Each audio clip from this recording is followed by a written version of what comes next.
자, 말씀을 듣는 자 모두가 하나님 앞에 엎드리는 시간이 되게 하시고 우리 각자 각자에게 말씀하실 때에 아멘으로 반응하며 결단하며 우리의 생각과 마음이 변화되어지는 역사를 허락하여 주시옵소서. 하나님 한 분께만 영광 올려드리기를 소원하며 살아서 역사하시는 예수님의 이름으로 기도드립니다.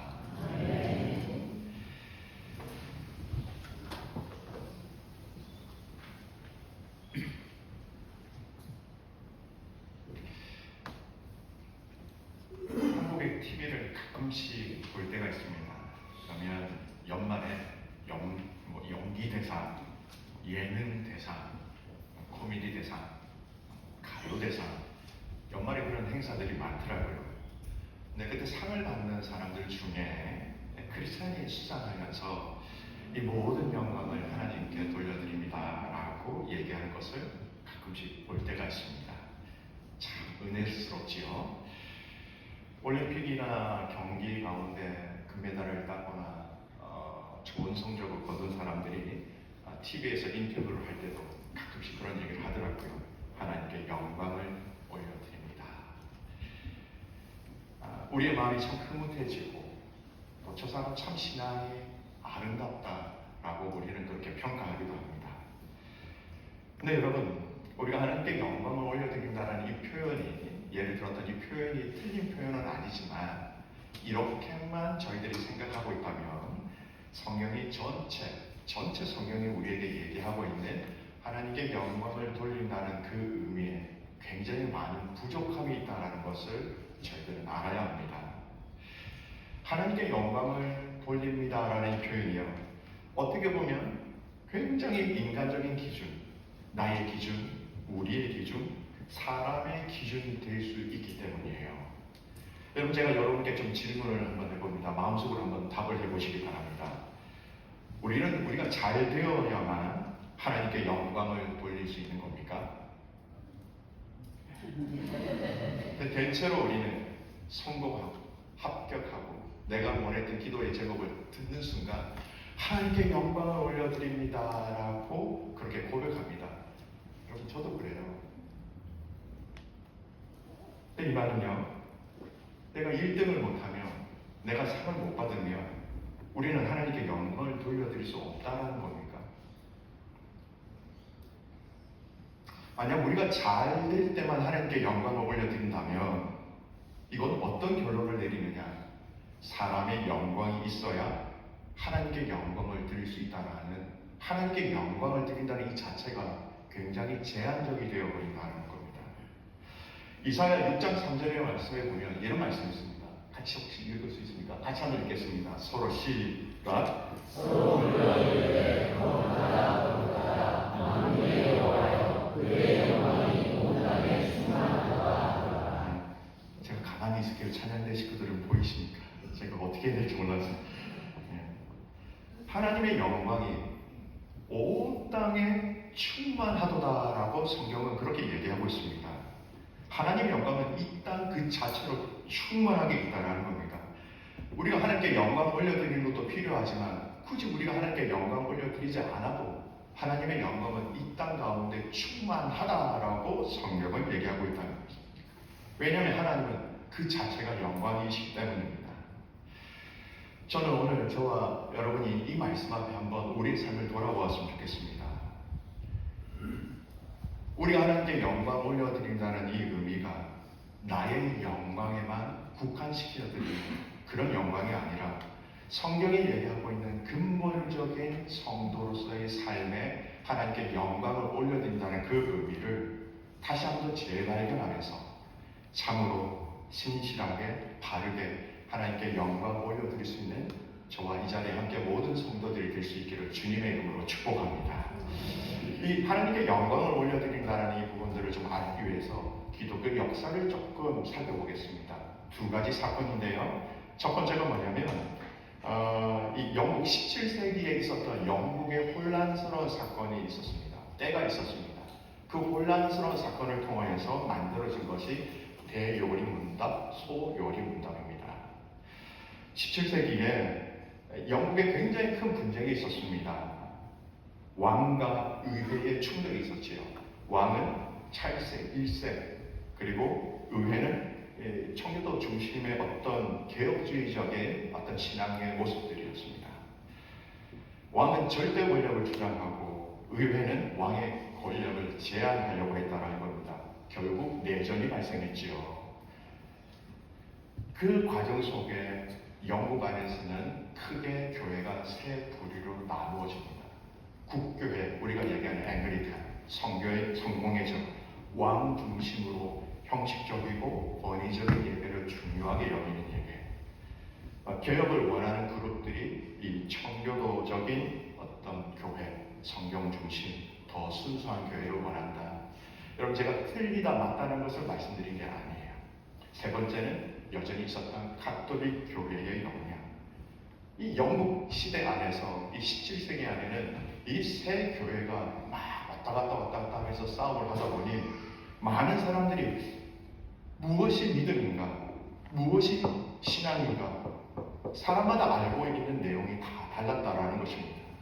어떤 사람은 전통을 따르고 어떤 사람은 왕을 따르고 각자 해석이 막 다르다 보니 사람들이 무엇이 진짜 믿음인가라는 순수한 믿음조차도 흔들리게 되었다는 것이죠. 그래서 결론적으로 1643년에 웨스트민스터 총회가 열려서 그곳에서 많은 신학자들과 목회자들이 모여서 우리 다시 신앙을 정리하자, 교회의 기준을 다시 세우자, 이 세대에게 다시 정확한 하나님의 말씀, 하나님의 뜻을 가르치자라고 해서 준비하고 기도하면서 만든 것이 대요리 문답이었습니다. 근데 이 대요리 문답은 두껍고 좀 어려워요. 이것을 자녀들이나 초신자들에게 잘 가르칠 수 있도록 줄여서 간단하게 질문과 답의 형식으로 만든 것이 소요리 문답입니다.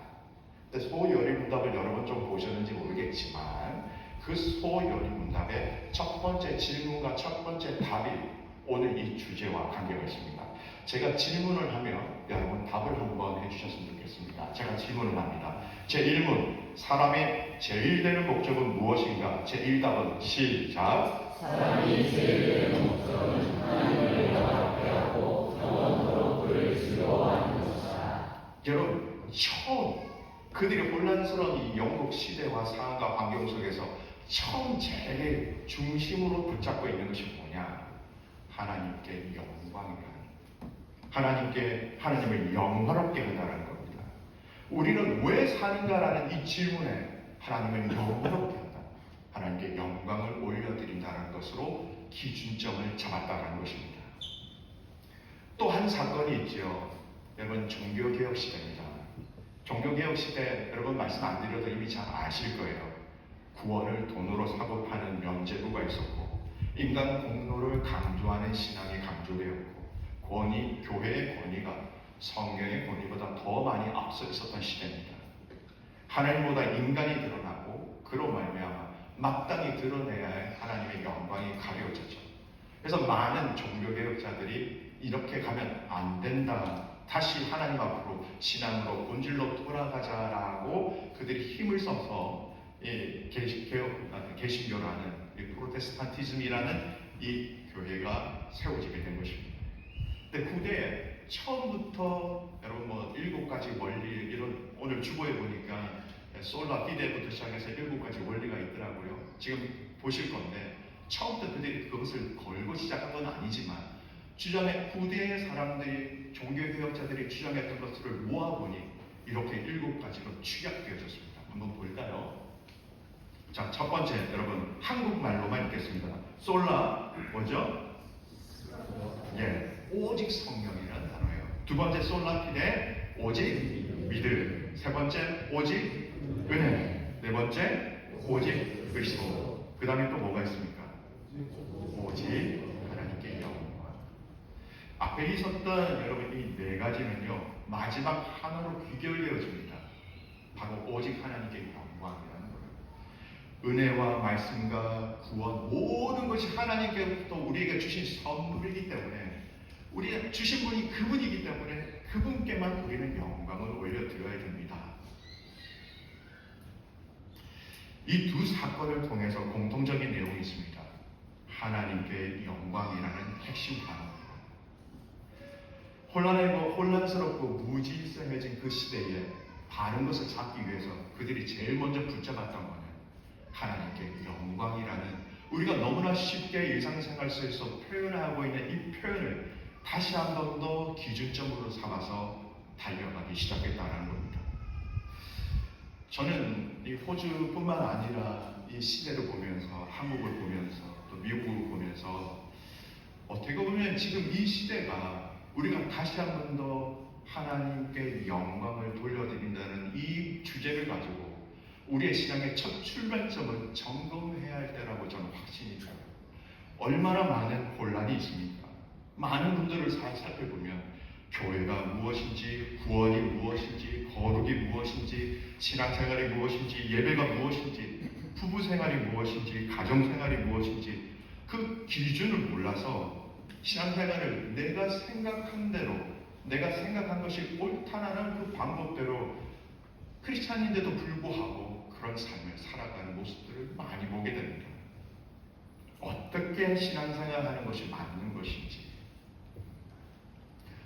저는 오늘 이 하나님께 영광을 돌린다는 이 부분의 두 가지 의미를 깊게 살펴보고자 합니다.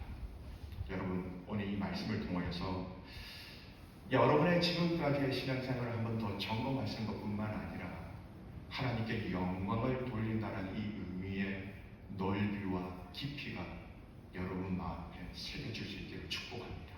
여러분, 이것이 얼마나 중요한지 모릅니다. 자, 조금 딱딱하지만 여러분, 언어적인 단어적인 부분을 조금 살펴볼게요. 구약의 히브리어로 여러분 영광하면 카보드라는 단어를 씁니다. 기본적인 의미는 무게, 무거움, 중요한, 존귀함, 가치 있다라는 거예요. 그러니까 본질적인 가치가, 무게감, 그 본질적인 가치의 무게감이 밖으로 드러난다는 겁니다. 힘, 권세, 능력, 아름다움이 표현되어진다. 여러분, 조금 설명이 어렵죠. 제가 우리가 한국말로 쓰는 아주 쉬운 말을 얘기하겠습니다. 어떤 포스가 있는 사람, 힘이 있는 사람, 권력 있는 사람이 이렇게 쭉 보면 뭔가 저 사람 아우라가 느껴집니다. 하나님의 살아계신 그 자체가 드러나는 것. 구약적인 의미는 그렇게 하나님의 영광이랑 하나님의 얼마나 무게감이 있었는지, 능력이 있으신 분인지를 드러나게 하는 것. 그게 하나님께 영광을 올려드린다라는 구약적인 표현입니다. 그렇다면 신약적인 표현은 뭐냐? 잠깐 보면요. 신약은 헬라어로 독사라고 얘기합니다. 금방 독사하면 한국에 뱀 생각하시는데 발음이 비슷합니다. 영광, 찬양, 명예. 그 독사가 동사가 돼서 독사죠. 하나님께 영광을 올려드린다라는 말인데, 단순한 존경이 아니라 하나님의 영광에 대해서 그런 생각을 가지고, 그런 견해를 가지고 하나님을 높인다라는 우리의 지식의 깨달음적인 부분도 포함되어 있다는 겁니다. 그래서 이것을 신약과 구약의 말씀을 잘 정리해보면 하나님께 영광을 돌린다라는 말을 이렇게 정의할 수 있습니다. 같이 한번 읽어볼까요? 하나님의 시작.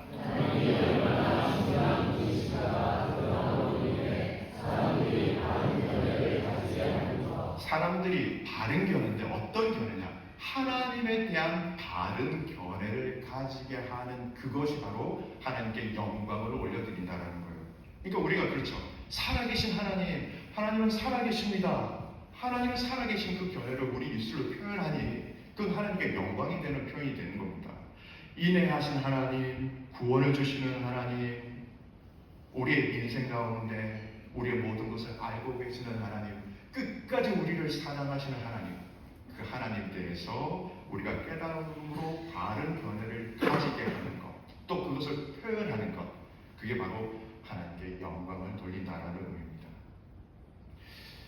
여러분, 지금은 이제 예수님에 대해서, 예수님이 하나님께 영광을 돌린다라고 하셨을 그 말씀에 어떻게 하셨는지를 좀 살펴보았으면 좋겠습니다. 여러분, 예수님은 하나님께 어떻게 영광을 돌려드렸을까요? 네, 맞습니다.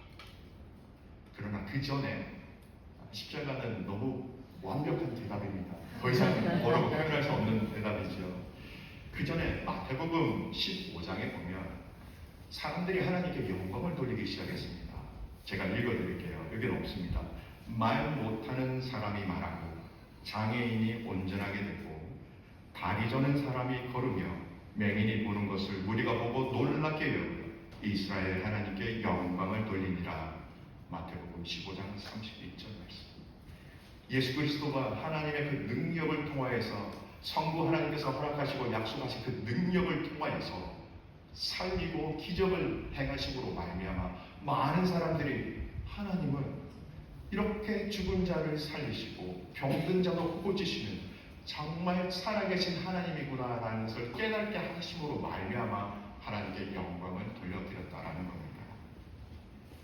근데 저희들도 하나님께 영광을 올려드려야 되는데 여러분, 저희는 그런 은사가 없지요. 예수님처럼 이렇게 하면 금방 하나님의 능력, 하나님께 영광을 올려드릴 수 있는 통로가 되면 얼마나 좋겠습니까?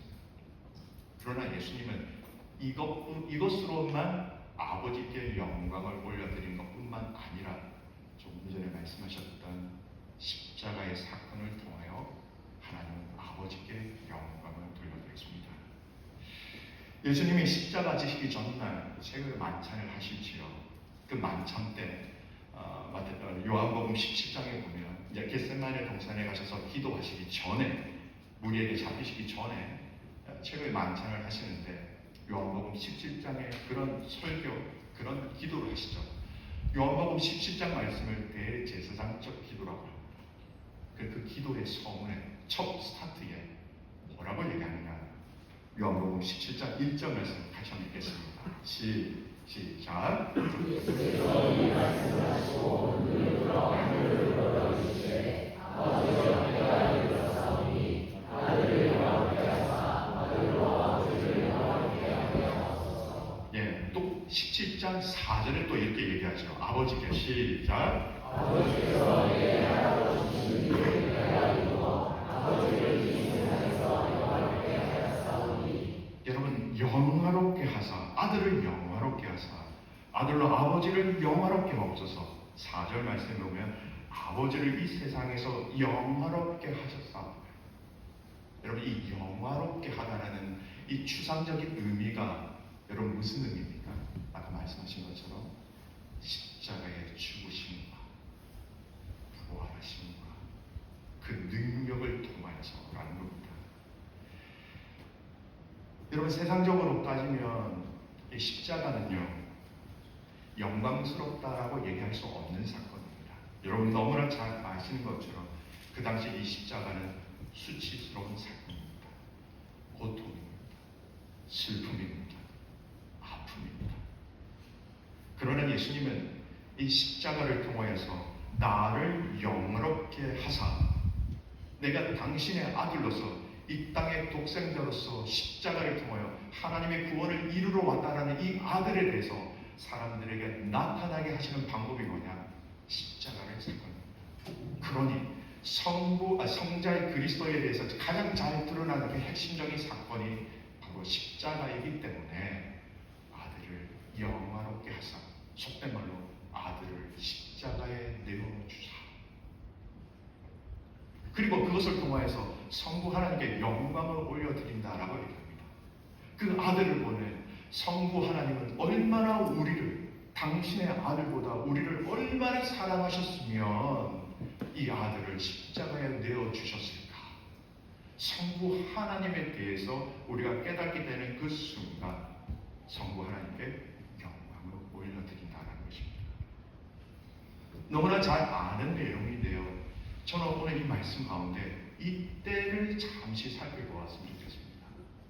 여러분, 예수님은 최고의 고통의 순간을 통하여서 아버지께 영광을 올려드렸습니다. 최고의 고통과 최고의 아픔, 어떻게 보면 인간적으로 볼 때 최고의 실패라고 얘기하는 그 죽음 앞에서 우리 예수 그리스도는 아버지께 영광을 올려드렸습니다. 그 고통의 시간, 그 아픔의 시간, 그 시간 가운데 바로 그리스도가 순종하심으로 성부 하나님께 영광을 올려드렸다는 겁니다.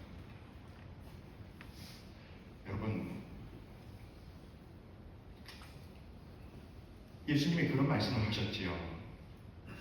예수님께서 이 땅에 선포하신 말씀은 아버지께서 하라고 하신 말씀은 내가 전하였다.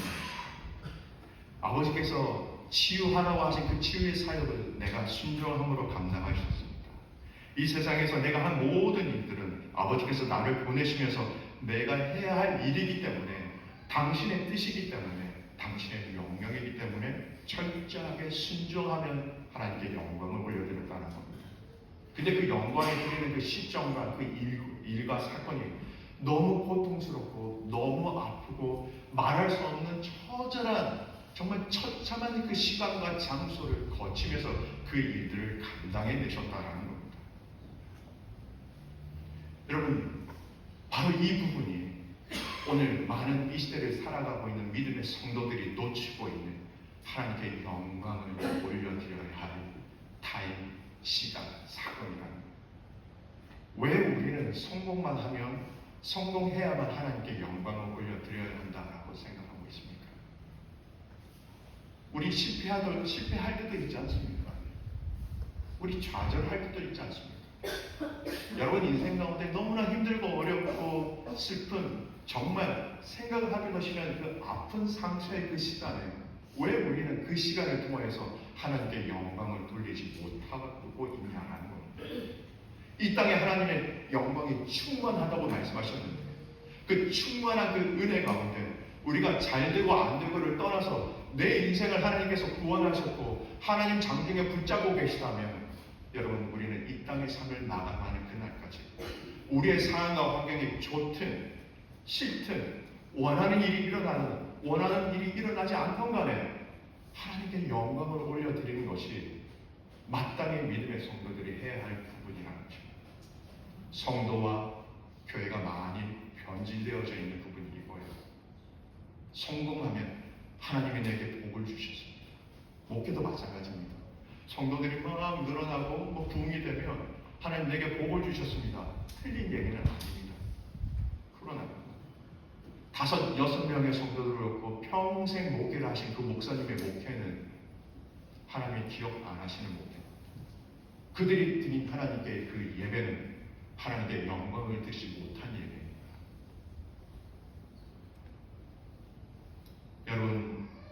여러분이 성경을 읽으시면서 성경 가운데 여러분 안에 떠오르는 하나님에 대해서 발견되어진다면, 하나님이 어떤 분인지 잘 모르겠는데 이 성경을 통하여 하나님은 이런 분이시구나, 하나님 이렇게 놀라운 분이시구나, 이것을 깨달으면서 하나님에 대해서 우리가 인지할 때, 그 고백을 할 때, 그의 인생은 하나님께 영광을 돌리는 인생이 되는 것입니다. 몸이 아파도, 정신이 혼미해져도, 실패해도, 어려워도, 고난 중에 있어도, 관계의 상처로 인하여서 우리가 저 밑바닥에 신음을 하고 있더라도 그 현장과 상황과 환경 속에서도 하나님에 대한 신뢰를 가지고 하나님께 시선을 향하고 있으며, 하나님 붙잡아 주십시오, 어떠하든지 간에 저는 하나님을 향한 신뢰를 버리지 않겠습니다라고 그런 신앙의 고백을 하는 사람이라면 실패 중에서도 그는 하나님께 영광을 돌리고 있는 인생이 될 것입니다.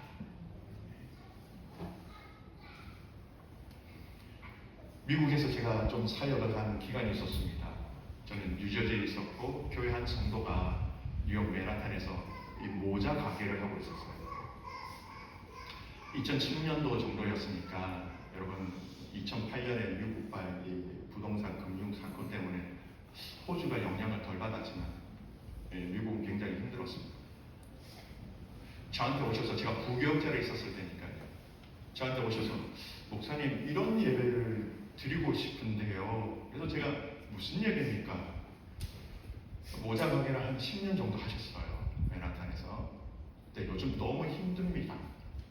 그래서 이제 가게 문을 닫으려고요. 우리가 흔히 얘기하는 폐업입니다. 폐업.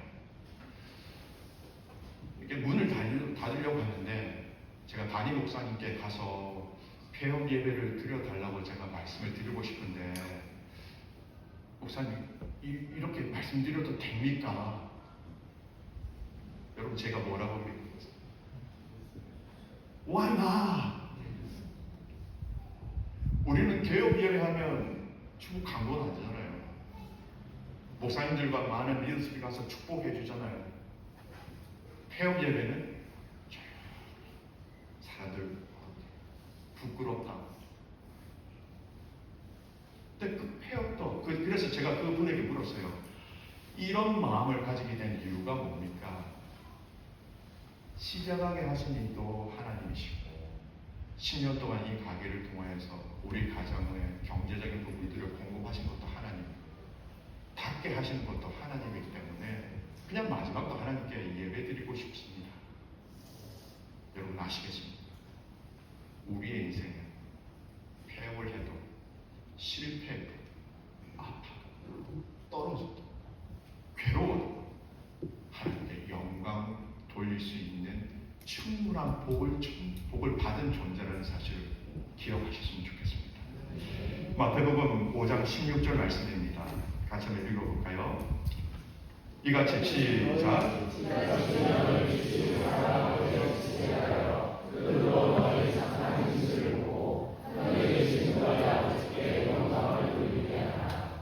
하나님의 선하심을 닮아가는 우리 믿음의 성도들은 그것을 통하여서 하나님께 영광을 올려드린다는 겁니다.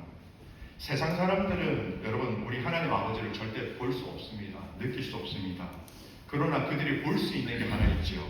선하신 하나님 아버지를 믿고 있는 우리의 모습을 보고 하나님이 어떤 분이신지를 간접적으로 느낄 수 있게 된다는 겁니다.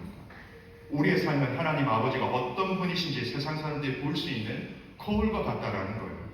그것을 제대로 보여주는 그 삶을 통해서 아버지께 영광을 올려드린다라고 얘기하고 있는 겁니다. 오늘 읽었던 본문 말씀을 결론으로 삼고 이 주제를 좀 마감하도록 하겠습니다. 고린도전서 6장 20절 말씀입니다. 같이 한번 읽겠습니다. 시작.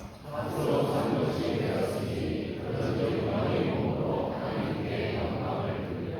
값으로 산 것이 되었으니 우리가 우리 것이 아니라는 거예요.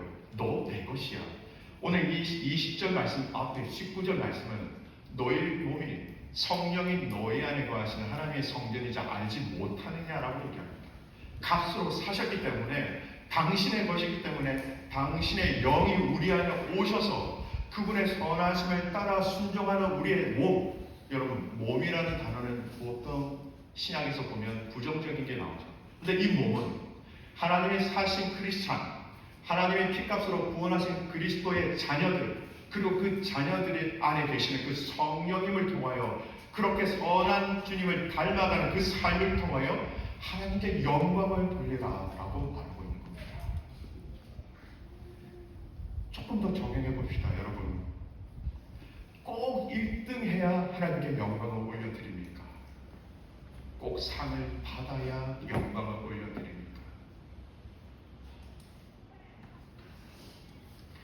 우리의 삶을 죽음 가운데 구원의 길로 인도하시는 그 하나님에 대해서 그 하나님의 영광이 이미 우리 안에 이미 충만하게 있다는 것입니다. 하나님의 영광이 충만한 이 땅에서 저희들이 살아가고 있습니다. 그 충만한 하나님의 영광은요, 내가 힘들어도 내가 어려워도 내가 기뻐도 상관없이 우리는 그 하나님의 영광을 찬송하고 그 하나님의 영광을 인정하며 그 하나님의 이름을 높일 수 있어야 한다는 것이죠. 두 가지 이야기지만 같은 한 가지 이야기로 결론이 되어질 것 같아서 잠깐 이 예를 들면서 제가 말씀의 결론을 마칠까 합니다. 시드니 와서 목회를 하는 과정 속에 노 권사님 한 분이 이제 이 땅의 수명이 다 되셔서 기한이 다 되셔서 이제 임종을 앞두고 있었어요. 가족들이 병실에 이렇게 쫙 모였습니다. 저도 같이 옆에서 그 임종을 얼마 남지 않으셨으니까 같이 기다렸습니다. 같이 찬양도 하고 같이 기도도 하고. 근데 짧게 그 노 권사님이 정신이 일찍 돌아오셨어요. 근데 그 잠깐 돌아온 그 맑은 정신을 가졌을 때 하신 그 말씀이 목회를 하고 있는 지금 저에게도 굉장히 큰 울림과 떨림으로 남겨져 있는 메시지를 축복하셨어요. 그 권사님 하신 말씀이 하나님은 항상 나에게 좋은 하나님이셨다. 그리고 뒤에 이어지는 그 문장이 저희 가슴속에 이렇게 새겨져 있습니다. 그런데 그 하나님은 지금도 너무 좋은 하나님이다. 여러분, 죽음 앞에서도 그분은 하나님께 영광을 돌리고 있다는 것입니다. 우리가 이 땅에 실패하고 아프고 힘들고 괴로운 일이 있다 할지라도 죽음만큼 큰 어려움이 있겠습니다. 저는 여러분의 인생을 살아가면서 아픔과 고통과 슬픔이 있을 때에 이렇게 생각하시면 좋겠어요. 이때가 내가 참되신 하나님께 영광을 제대로 돌려드려야 할 찬스를 나에게 주셨다. 그렇게 말할 수 있는 성도들이 되십시오. 석 달 전에 한국에서 저희 아버님, 어머님이 살아계시는데 아버님이 이제 구순이세요. 한참 지난 뒤에 저는 알았습니다. 아버님이 갑작스럽게 이렇게 폐렴이 오셔서 응급실에 갔다가 중환자실로 들어갔었어요. 그리고 나온 의사가 저희 누님들에게 준비하십시오. 근데 저희 누님들이 그때 저한테 전화를 안 했어요. 얼마나 섭섭하든지. 며칠, 한 이틀 만에 아버지가 호전되셔서 다시 건강을 좀 찾으셨어요. 그리고 좋아지신 다음에 저한테 이제 연락을 와서 아버지가 너 찾아와서 이런 일이 있었다. 혹시 모르니 아버지가 정신 맑을 때 너라도 한번 아버지 얼굴 보고 갔으면 좋겠다 해서 제가 갑자기 갈 수는 없었지만 한 2주 정도 정리하고 이렇게 제가 갔습니다. 아버지를 면회하러 갔는데 마스크를 쓰고 뭐 장갑도 쓰고 뭐 무슨 옷도 입히고 막 그러더라고요. 그래서 아버지가 저를 딱 보는 순간 제 아버님이 경상도 분이시니까 왔나? 아이고 걱정하지 마라. 나는 예수님 믿으니까 나는 죽어도 하나님 나라 간다. 염려하지 마라. 육신의 아버지가 그 신앙의 표현을 할 때 하나님께 영광을 돌려드리는 그 은혜를 제가 경험한 것뿐만 아니라 제가 아버지를 위로하고 격려해드리러 갔는데 있던 모든 가족들에게 얼마나 큰 위로가 되는지. 그러면서 덧붙이는 말씀이 뭐냐면 빨리 시드니로 가라. 너에게 맡겨주신 성도 최선을 다해서 살아가고 그 성도들이 신앙의 대열에 나고자가 없도록 하나님 앞에 엎드리고 최선을 다해라. 전 그 말씀이 어떻게 들렸냐면 오늘 이 말씀으로 비춰서 말씀드립니다. 아버지는 내 나름대로 나는 최선을 다해서 하나님께 영광을 올려드리다가 이 땅을 떠날 거다. 사랑하는 아들아, 너도 너에게 주어진 상황 속에서 무슨 일을 경험하고 무슨 일을 체험하든지 간에 좋든 싫든지 간에 너도 최선을 다하여 하나님께 영광을 올려드리고 그러다가 나중에 천국에서 보자라는 말씀으로 제게 다가왔습니다. 우리 에덴의 성도 여러분, 제가 예언 하나 할까요? 여러분 앞으로 남아있는 인생을 사시면서 100% 좋은 일은 없습니다. 안 좋은 일이 틀림없이 있습니다. 그때 여러분 결단하십시오. 지금 결단하십시오. 내가 그런 일을 경험하게 된다면 그때도 여전히 나는 하나님께 영광을 돌려드리겠습니다. 그렇게 승리할 수 있는 성도와 교회가 될 수 있기를 주님의 이름으로 축복합니다. 기도하겠습니다.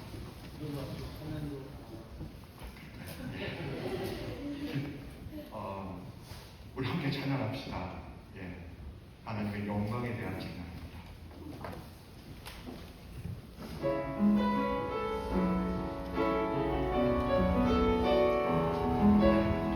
주님 큰 영광 받으소서. 주님 큰 영광 받으소서.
독생자를 주님께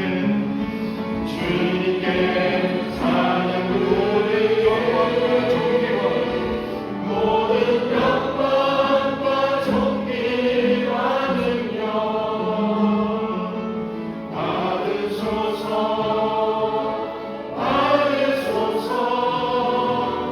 영광과 존귀와 능력 받으소서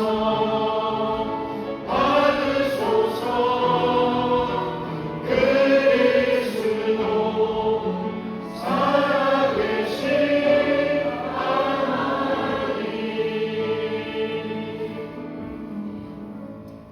우리 같이 한번 짧게 기도하셨으면 좋겠습니다. 하나님, 어떤 일들이 나에게 다가온다 할지라도 인간적인 관점으로 그 일이 성공이다 실패다를 떠나서 이 땅에 충만한 하나님의 영광이 있기에 하나님 무조건 범사에 모든 일 속에 내 입술로 하나님께 영광 올려드리는 나의 인생 되게 하여 주시옵소서. 좀 더 구체적으로 기도하셔도 돼요. 지금 여러분이 가지고 있는 문제 앞에 하나님의 영광을 선포하십시오. 여러분 마음에 있는 문제 앞에 하나님의 영광을 선포하십시오. 하나님이 응답해 주시 않은 그 문제 앞에서도 하나님께 영광을 선포하셨으면 좋겠습니다. 짧게 한번 기도했으면 좋겠습니다. 기도합시다. 하나님 아버지 감사합니다. 그리스도의 풍성한 은혜가 우리 사랑하는 지체들과 마음 심령에 있게 하여 주십시오. 주님을 닮아가게 하시고 주님을 순종하게 하시고 우리의 삶에 주님을 닮아갈 수 있도록 역사하여 주시옵소서. 이 땅에 충만한 하나님의 영광을 우리의 눈으로 보게 하시고 우리의 입술과 우리의 생각과 우리의 방법을 뛰어넘어 범사의 모든 일에 하나님께 영광 올려드리는 우리의 삶 되게 하여 주시옵소서. 세상과 다른 가치관과 세상과 다른 기준이 우리에게 있다는 것을 세상에 보여줄 수 있도록 성령 하나님 친히 다스려 주시옵소서. 그렇게 하신 그 주님을 신뢰합니다. 말씀하시고 알려주시고 가르쳐 주시옵소서. 말씀하여 주시고 깨닫게 하시고 힘을 주시고 용기를 우리에게 허락하여 주시옵소서. 살아계신 하나님 아버지, 하나님께서 우리의 아버지가 되어주셔서 감사합니다. 이 땅에 하나님의 영광이 충만하다는 것을 알기에 그 하나님의 영광 가운데 푹 잠기는 우리의 인생 되게 하여 주시옵소서. 실패와 아픔과 고통 속에서도 그 하나님의 영광을 선포할 때마다 우리 안에 하나님 나라가 임하는 것을 경험하게 하시고 세상을 향하여서 살아계신 하나님을 잘 전달하며 잘 보여줄 수 있는 축복의 통로와 교회가 되게 하여 주시옵소서. 그렇게 가실 주님을 신뢰하며 살아서 역사하시는 예수님의 이름으로 기도드립니다. 지금은 우리 주 예수 그리스도의 은혜와 하나님 아버지의 무한하신 사랑하심과 성령의 위로 교통도 충만하여 주시니 이 땅에 충만한 하나님의 영광을 보며 함께 그렇게 고백하며 나아가는 귀한 믿음의 교회 성도들 위해 가정 위에 구역 위에 이 교회 위에 열방과 민족들 위해 지금부터 영원토록 항상 함께 있을지어다.